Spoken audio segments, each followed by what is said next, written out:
밥은 꼭 먹고 다녀라. 평생 들어온 그 말이 엄마의 마지막 인사였음을 너무 늦게 알았습니다. 퇴근 후 귀찮게만 느껴지던 전화, 한 번쯤 열어봤어야 했던 반찬통, 그 안에는 여전히 따뜻한 사랑이 남아 있었습니다. 이번 이야기는 엄마와 딸 사이에 미뤄진 사랑을 다룬 실화를 바탕으로 한 감성 드라마입니다. 사랑은 사라지지 않습니다. 다만 우리가 너무 바빠서 그걸 늦게 발견할 뿐입니다. 이제부터 전체적인 이야기가 시작됩니다. 일요일 저녁 늦게 퇴근해서 밀린 세탁 돌리고 배달 온 반찬통 몇 개를 그냥 싱크대에 던져뒀죠. 엄마가 또 뭘 이렇게 보냈대. 입으로는 그렇게 중얼거렸지만 속으론 고맙다는 말보다는 귀찮다는 생각이 먼저 들었어요. 그 반찬통 속에는 언제나 같은 구성이 들어있었죠.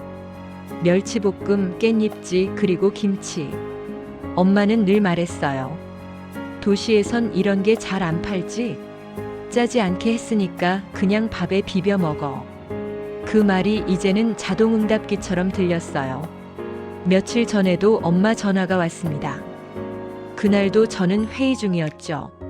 엄마, 나 지금 일하잖아. 그래. 그럼 퇴근하고 전화해. 근데 지난번에 보낸 반찬통은 좀 먹었어? 응, 먹었어. 그만 끊어. 대답하면서도 제 안쪽에서 뭔가 까칠하게 굳어지는 게 느껴졌습니다. 도대체 왜 이렇게 자주 전화를 해? 아니, 매일 별 얘기도 없으면서 왜 물어보는 거야? 그 생각이 떠오를 때마다 스스로도 속으로 씁쓸했죠. 엄마는 그냥 내가 잘 지내는지 확인하고 싶었을 뿐이었을 텐데. 며칠 후 주말 아침 엄마가 또 전화를 했어요. 미수가, 오늘은 날씨가 참 좋더라. 너도 좀 나가서 바람 좀 쐬요. 요즘 네 목소리가 자꾸 힘이 없어. 엄마, 나 지금 청소 중이야. 이따 전화할게. 그래. 근데 미역국 끓이다가 내 생각이 나서. 엄마, 진짜 나중에 얘기하자니까. 그렇게 전화를 끊고 나면 이상하게 죄책감이 스쳤지만 바로 이어서 세탁기 소리, 알람, 메신저 알림이 그 감정을 다 덮어버리곤 했습니다. 그날 저녁 냉장고 안을 정리하다가 며칠 전 엄마가 보낸 반찬통이 눈에 들어왔어요. 투명 뚜껑에 하얗게 김이 서린 채로 손끝으로 만져보니 아직 차가웠어요. 이제 이거 언제 다 먹지? 그렇게 혼잣말하며 뚜껑을 열었죠. 김치 사이로 무언가 접힌 종이 한 장이 보였습니다. 작고 구겨진 메모지. 거기엔 익숙한 글씨로 이렇게 쓰여 있었습니다. 미수가, 밥은 꼭 먹고 다녀라. 요즘 네 얼굴이 자꾸 떠오른다. 그 글씨를 보는 순간 손끝이 멈췄습니다. 그리고 묘하게, 부엌이 너무 조용하게 느껴졌습니다. 그날 처음으로 깨달았어요. 엄마는 나를 귀찮게 한 적이 없었어요. 그저 내가 너무 바쁘게 살아서 그 사랑이 소음처럼 들렸던 것뿐이었습니다. 쪽지를 본 그날 밤 나는 괜히 잠이 오지 않았습니다. 냉장고 앞에 서서 오래된 반찬통을 꺼냈어요. 뚜껑을 여니 묵은 김치에서 은은한 신냄새가 났습니다. 그 냄새가 이상하게 엄마 집 부엌 냄새와 겹쳐졌어요. 그 시절 엄마는 새벽 5시면 늘 일어나셨습니다. 내가 학교 가기 전에 된장찌개를 끓이고 도시락 반찬을 볶아놓고 그 위에 참기름을 한 방울씩 떨어뜨리셨죠. 이건 내가 좋아하던 맛이야. 그 말이 늘 같은 말이라 그땐 그냥 흘려들었어요. 근데 지금 생각해보면 엄마의 하루는 그 말로 시작해서 그 말로 끝났던 것 같습니다. 지금은 기억 속에서도 희미해진 그 부엌의 풍경이 떠올랐어요. 철제 싱크대 옆에 매달린 빨간 고무장갑, 된장 항아리 위에 덮인 헝겊, 그리고 창문 틈으로 들어오던 새벽 냉기. 엄마는 늘 말없이 움직이셨죠. 말보다 손이 먼저였어요. 불 켜진 아궁이 앞에서 연탄을 갈고 김치통을 닫을 때마다 나는 뚜둑 소리. 그게 내 어릴 적 자장가였어요. 내가 중학생이던 어느 겨울날 새벽에 일어나 부엌에 갔더니 엄마가 굵은 소금으로 배추를 절이고 계셨습니다. 엄마 추워. 이 시간에 왜 또 해? 내일 눈 많이 온댄다. 오늘 해놓아야 돼. 김장 날씨는 맞춰야 하거든. 그때 나는 그 말의 뜻을 몰랐습니다. 이제야 알아요. 그 말은 세상엔 기다려주지 않는 일도 있다는 뜻이었어요. 사랑도 김장도 때를 놓치면 다시 담글 수 없다는 걸요. 그 시절 엄마는 늘 지금을 살았어요. 그리고 나는 늘 나중을 말했죠. 나중에 도와줄게. 나중에 먹을게. 나중에 갈게. 그 나중이 어느새 이렇게 멀리 와버렸습니다. 엄마가 전화를 자주 하던 이유도 이제야 조금은 알 것 같습니다. 그건 외로움 때문이 아니라 그냥 내가 지금 여기 있다는 걸 확인하고 싶었을 뿐일 거예요. 나는 늘 괜찮다, 바쁘다, 나중에로만 답했죠. 그러다 정말 엄마가 없는 세상이 와버릴 줄은 몰랐습니다. 며칠 전만 해도 엄마 목소리 듣기만 해도 힘이 난다. 그런 생각이 들었는데 이제는 그 목소리가 머릿속에서만 남아 울립니다. 쪽지를 다시 펼쳤어요. 글씨는 삐뚤빼뚤했고 밥은 꼭 먹고 다녀라 옆에 작게 사랑한다는 단어가 보였습니다. 그 글씨가 잉크가 아니라 시간으로 번져 있는 것 같았어요. 그날 밤 나는 그 쪽지를 냉장고에 자석으로 붙여놨습니다. 그게 엄마와 내가 대화할 수 있는 마지막 창문 같았으니까요. 그때 전화를 받았더라면 지금은 달라졌을까? 그날 이후 나는 엄마에게 전화를 하지 않았습니다. 쪽지를 보고도 괜히 마음이 이상해서요. 괜히 감정적이 되면 안 돼. 또 울 거잖아. 그 생각에 전화기를 들었다가도 다시 내려놓곤 했어요. 그 무렵 회사 일이 많았죠. 팀이 바뀌고 보고서가 쏟아지고 출근길 지하철에서조차 머리가 가득 찼어요. 퇴근 후 집에 돌아오면 씻고 누워서 휴대폰을 보다 잠들었어요. 그 와중에도 엄마는 하루에 한 번씩 문자를 남겼습니다. 미수가 오늘 저녁 뭐 먹었어? 비 온다. 감기 조심해라. 반찬은 괜찮았니? 너무 짜진 않았지? 그 짧은 문장들이 그땐 귀찮게 느껴졌어요. 엄마는 왜 늘 똑같은 말만 하지? 답장하지 않은 메시지가 하루 이틀 쌓이더니 어느새 20통이 넘었더군요. 그러다 어느 목요일 저녁 엄마에게서 전화가 왔어요. 그날은 진짜 너무 피곤해서 벨소리만 들어도 짜증이 났습니다. 엄마, 나 지금 회의 중이야. 그래. 근데 잠깐만. 엄마, 진짜 이따가. 나 피곤해. 이수가 엄마, 나중에. 그렇게 전화를 끊었죠. 그게 엄마 목소리를 들은 마지막 통화가 될 줄은 정말 몰랐습니다. 이틀 뒤 낯선 번호로 전화가 왔어요. 따님 되시죠? 어머니가 쓰러지셔서 병원에 계십니다. 그 말에 손에서 휴대폰이 미끄러졌습니다. 귀가 울리고 몸이 굳었습니다. 병원 응급실로 달려갔을 때 엄마는 산소 호흡기를 하고 누워 계셨습니다. 입술이 하얗게 말라 있었어요. 딸 왔어요. 미숙이 왔어요. 간호사의 말에 엄마가 천천히 눈을 떴습니다. 그 눈빛이 참 낯설게 느껴졌어요. 엄마가 힘겹게 제 손을 잡더니 입을 조금 움직였어요. 괜찮아. 그 한마디였습니다. 늘 제가 하던 말이었는데 그날은 엄마 입에서 나왔어요.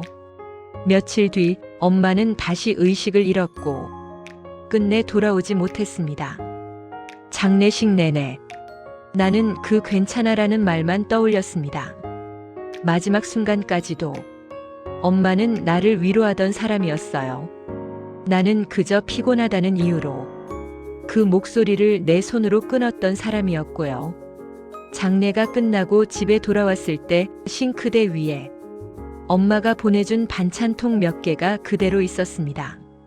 검은 비닐봉지에 묶인 채 그냥 며칠째 놔둔 거였죠. 손이 떨렸습니다. 이걸 왜 안 열어봤지? 그때 생각났어요. 엄마가 전화를 끊기 전 마지막으로 하던 말. 잠깐만. 반찬통 안에 그게 무슨 말이었을까요? 나는 조심스럽게 반찬통을 열었습니다.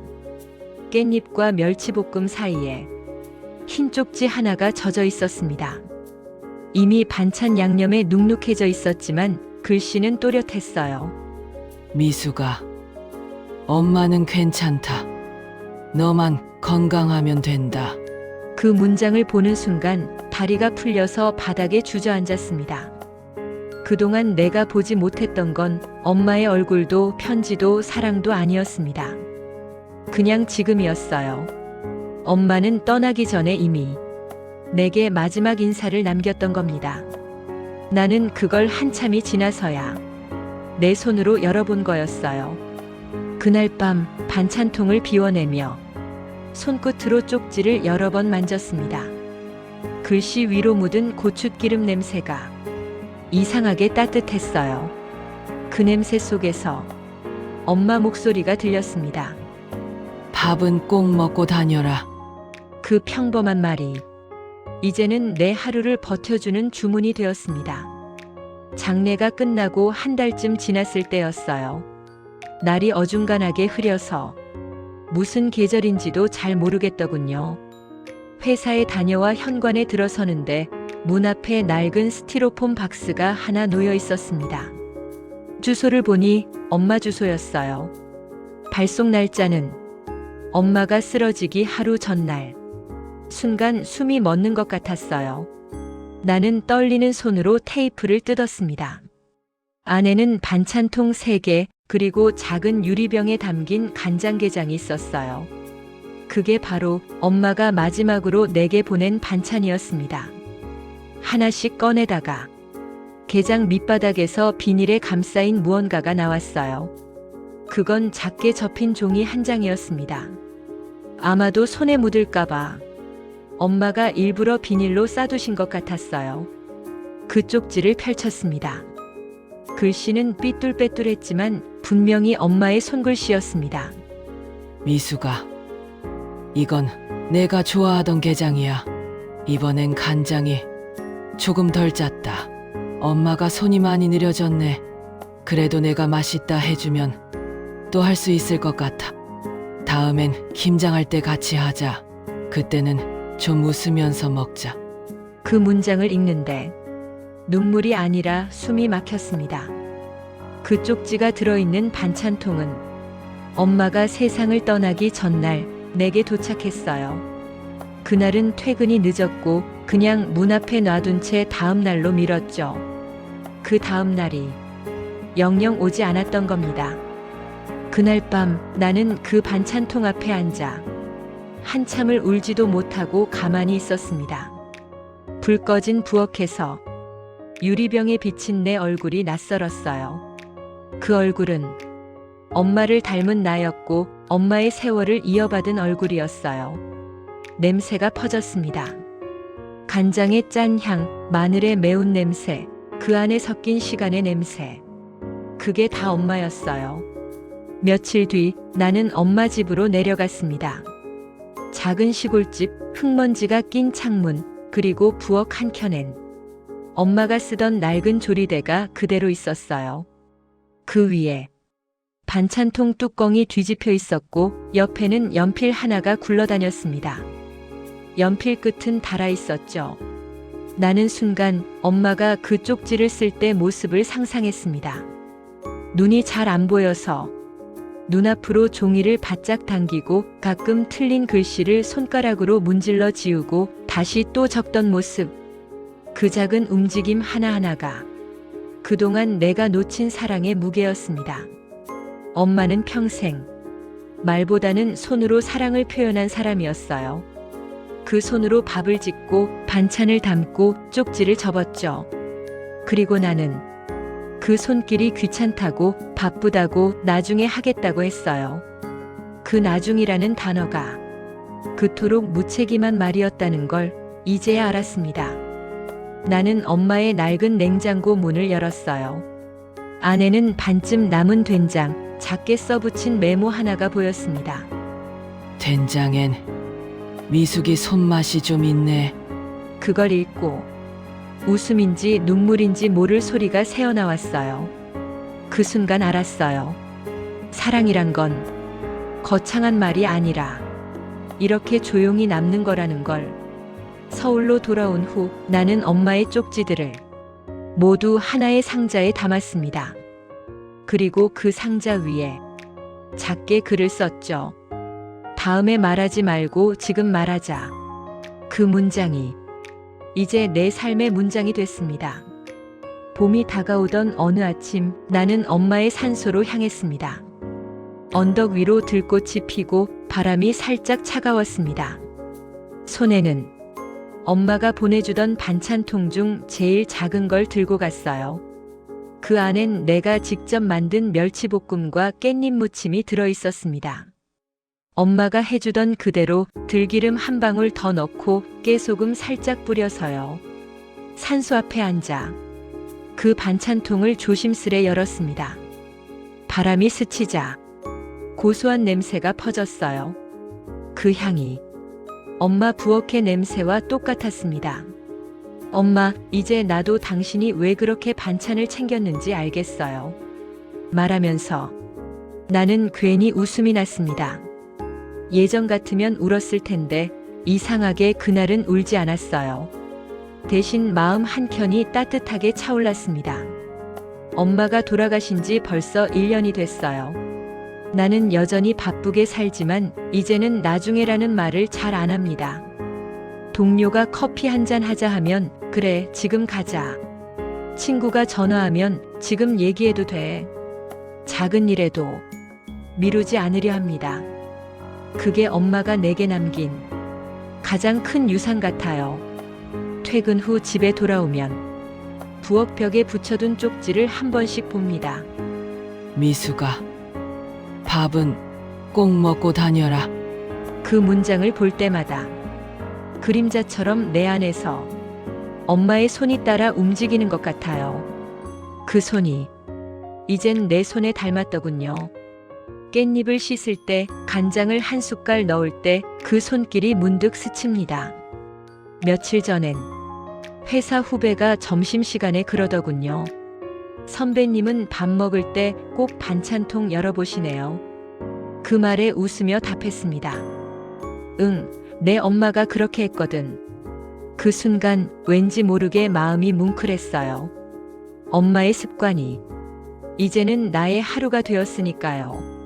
그날 밤 창문을 열어두고 앉았어요. 봄바람이 부엌을 스쳤고 찬장 위에 둔 반찬통에서 약한 된장 냄새가 흘러나왔습니다. 그 냄새가 어쩐지 나를 안심시키는 듯 했어요. 엄마가 지금 내 곁에 있구나. 그런 생각이 들었습니다. 이제 나는 압니다. 사랑은 사라지는 게 아니라 습관처럼 남는다는 걸요. 밥 짓는 냄새에 문득 들려오는 전화벨 소리에 그 속에 엄마가 있습니다. 그건 잊혀지지 않는 조용한 존재의 방식이에요. 사랑은 늦게 와도 결국 도착할 거예요. 그러니까요. 사랑은 꼭 그때 말하지 않아도 어딘가에 남아 있습니다. 단지 우리가 너무 바쁘게 살아서 그걸 늦게 발견할 뿐이에요. 이제야 그걸 알았습니다. 엄마는 한 번도 나를 떠난 적이 없었어요. 내가 너무 늦게 돌아봤을 뿐이죠. 사랑은 늘 우리 곁에 있었습니다. 다만 우리가 너무 바빠서 몰랐던 거죠. 오늘 하루 당신의 엄마에게 혹은 당신의 아이에게 밥은 꼭 먹고 다녀라. 그 한마디만 전해보세요. 그게 사랑이니까요. 이 이야기가 마음에 닿으셨다면 구독과 좋아요로 다음 이야기 노을 진 마을 다시 만난 첫사랑에서 다시 함께 해주세요.